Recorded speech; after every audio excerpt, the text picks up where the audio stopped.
सबसे पहले तो भारत के मैं उन तमाम लोगों को ईद की मुबारकबाद देना चाहता हूं जो लोग इस जंग के दौरान भी अपने घर से दूर मिडिल ईस्ट के देशों में ईद मनाएंगे।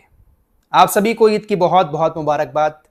अपने लिए दुआ कीजिएगा, अपने परिवार वालों के लिए दुआ कीजिएगा और अपने वतन के लिए भी दुआ कीजिएगा और अपना ख्याल रखिएगा। दोस्तों, ये जंग का दौर चल रहा है, हर पल एक नया अपडेट सामने आ रहा है। कभी इजराइल की तरफ से कुछ हो रहा है, कभी ईरान की तरफ से कुछ हो रहा है। खासकर रात में तो बहुत ज़्यादा हलचल रहती है। पिछले कुछ घंटों में क्या कुछ हुआ है मिडिल ईस्ट के अंदर, तमाम खबरें आपके सामने बहुत आसान भाषा में रखेंगे, इसलिए वीडियो में आखिर तक बने रहिएगा। आप लोग ऐसा ना किया करें कि मैं कोई खबर बता रहा हूं, आप सुनते ही वीडियो छोड़कर चले जाएं।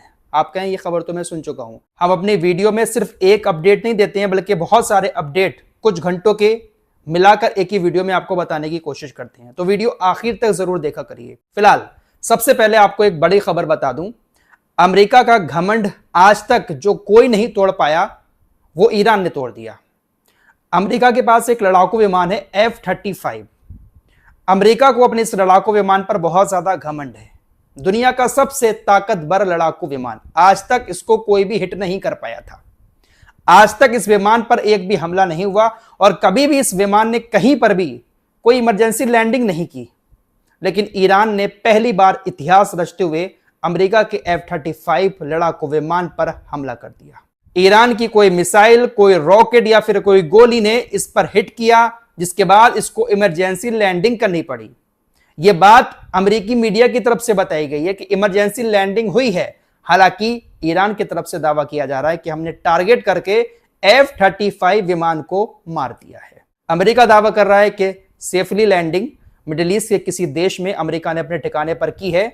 जो इसका पायलट था वो ठीक है, लेकिन हिट हुआ है। ये बहुत बड़ी बात है दोस्तों, क्योंकि ये वो F-35 लड़ाकू विमान है अमेरिका का जिसको रडार सिस्टम भी ट्रैक नहीं कर पाता है। बहुत खतरनाक है, बहुत तेज स्पीड है। लेकिन ईरान वो पहला देश बन गया है दुनिया का जिसने अमेरिका के F-35 लड़ाकू विमान को भी मारा है। अमेरिका और इजराइल चाहे कुछ भी कर लें, लेकिन ईरान को ये लोग बहुत पीछे नहीं कर सकते। ईरान को ये लोग कितना भी बर्बाद करने की कोशिश कर रहे हैं, लेकिन ईरान पूरी तरह से बर्बाद नहीं हो पाएगा। और ईरान अगर बर्बाद हो भी गया तो अपने आप को बहुत जल्दी खड़ा भी कर लेगा। इस जंग के दौरान अमेरिका, इजराइल ईरान का बहुत सारा नुकसान कर रहे हैं, इंफ्रास्ट्रक्चर को हिलाने की कोशिश कर रहे हैं ताकि ईरान बर्बाद हो जाए। लेकिन दोस्तों, इस जंग के दौरान भी ईरान एक मोटी कमाई कर रहा है, बल्कि इतनी कमाई कर रहा है जितनी कमाई तो जंग से पहले ईरान नहीं करता था। स्ट्रेट ऑफ हॉर्मुज पूरी तरह से बंद पड़ा है, ईरान को पूरा रूट खाली मिल गया है, हर जगह पर तेल की दिक्कत है। लेकिन ईरान इस जंग के दौरान भर भर कर अपना तेल लगातार बेचे जा रहा है। खासकर चाइना को सबसे ज्यादा तेल ईरान ने बेचा है। इस जंग के दौरान एक मोटा पैसा कमाया है ईरान ने तेल बेचकर, और अब एक और नई तैयारी कर रहा है ईरान। दरअसल स्ट्रेट ऑफ हॉर्मुज जो बंद है उसको खुलवाने के लिए तमाम प्रेशर डाले जा रहे हैं ईरान के ऊपर।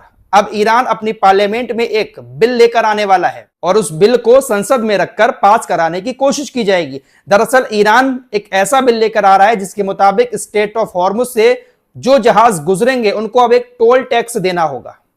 जैसे रोड पर हम टोल टैक्स देते हैं, ऐसे ही स्ट्रेट ऑफ हॉर्मुज से गुजरने वाले हर एक जहाज को एक टैक्स देना होगा। 10% टैक्स लगा सकता है ईरान। एक मोटा मोटा आंकड़ा सामने आया है, जितने भी जहाज साल भर के अंदर स्ट्रेट ऑफ हॉर्मुज से गुजरते हैं उन तमाम का अगर 10% टैक्स जोड़ा जाए तो तकरीबन 73 अरब डॉलर से ज्यादा कमाई एक साल में ईरान कर लेगा।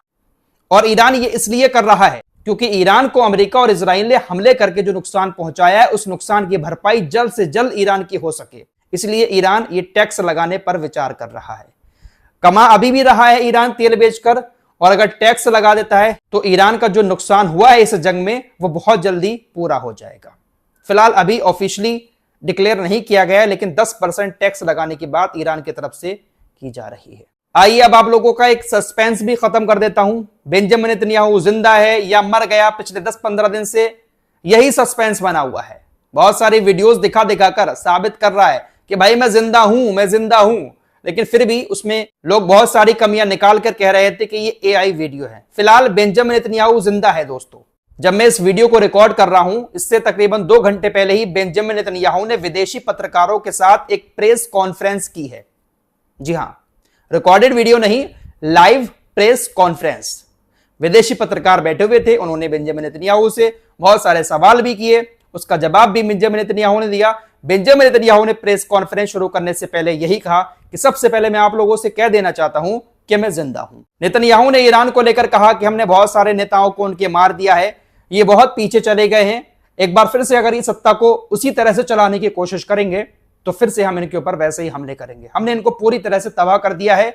ईरान के पास न तो परमाणु हथियार बनाने लायक यूरेनियम ठीक से बचा है और ना ही बैलिस्टिक मिसाइल बनाने लायक कोई गोला बारूद इनके पास मौजूद है। और भी लंबी लंबी बातें इसने फेंकी हैं। डोनाल्ड ट्रंप को लेकर इसने कहा कि दुनिया भर में यह खबर फैलाई जा रही है कि इजराइल ने जबरदस्ती अमेरिका को इस जंग में घसीटा है। यह कहता है कि डोनाल्ड ट्रंप को कोई मशवरा देगा, वो खुद सबको मशवरा देते हैं, वो खुद अपनी मर्जी से इस जंग में आए हैं।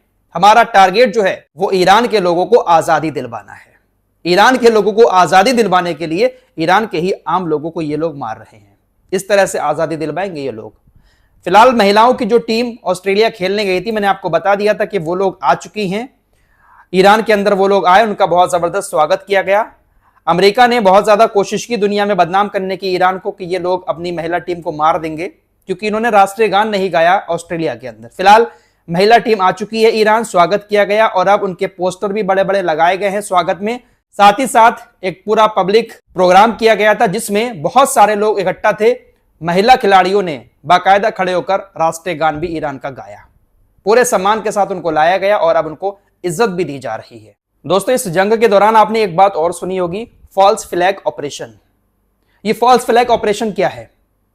अब IRGC की तरफ से कहा गया है कि जो बड़ी बड़ी तेल कंपनियां हैं मिडिल ईस्ट में, अरामको जैसी, इजराइल वहां पर फॉल्स फ्लैग ऑपरेशन करके अटैक कर सकता है। ये फॉल्स फ्लैग ऑपरेशन क्या है? दरअसल इजराइल या अमेरिका, इन दोनों की तरफ से कुछ ऐसी जगहों पर मिसाइल हमले किए जाएंगे जिन जगहों पर ईरान हमले नहीं कर रहा है, और जिन हथियारों से ये लोग हमले करेंगे उन हथियारों पर ईरान का झंडा बना देंगे।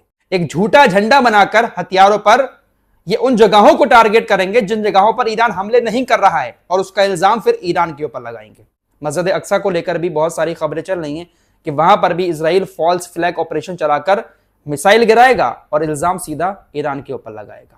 एक और बड़ी खबर आप लोगों को बता दूं, शायद आप लोग ये खबर सुन चुके हों, अपडेट बहुत पहले का है, लेकिन बार बार छोटे छोटे अपडेट मैं आप लोगों को नहीं बताता हूं।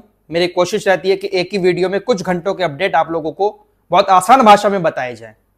दरअसल ईरान के ऊपर जो हमले हुए थे, ऑयल रिफाइनरी पर, गैस रिफाइनरी पर, उसका हमला ईरान ने अरबी देशों से तो ले लिया, लेकिन अब इजराइल बचा था, तो ईरान ने अपनी मिसाइलें इजराइल की जो हाइफा ऑयल रिफाइनरी है वहां पर दाग दी। रिपोर्ट्स के मुताबिक हाइफा ऑयल रिफाइनरी पर आग लगी, साथ ही साथ हाइफा के बराबर में ही इजराइल का एक पावर प्लांट था, वहां पर भी मिसाइल ने हिट किया, अंधेरा छा गया। आपको मैंने कल की वीडियो में बताया था कि ईरान इस बात की तैयारी में है कि इजराइल के पावर प्लांट्स को निशाना बनाएगा। पावर प्लांट पर भी हमले की खबर है और रिफाइनरी पर हमला हुआ है, धुएं के गुब्बार दिखाई दिए हैं।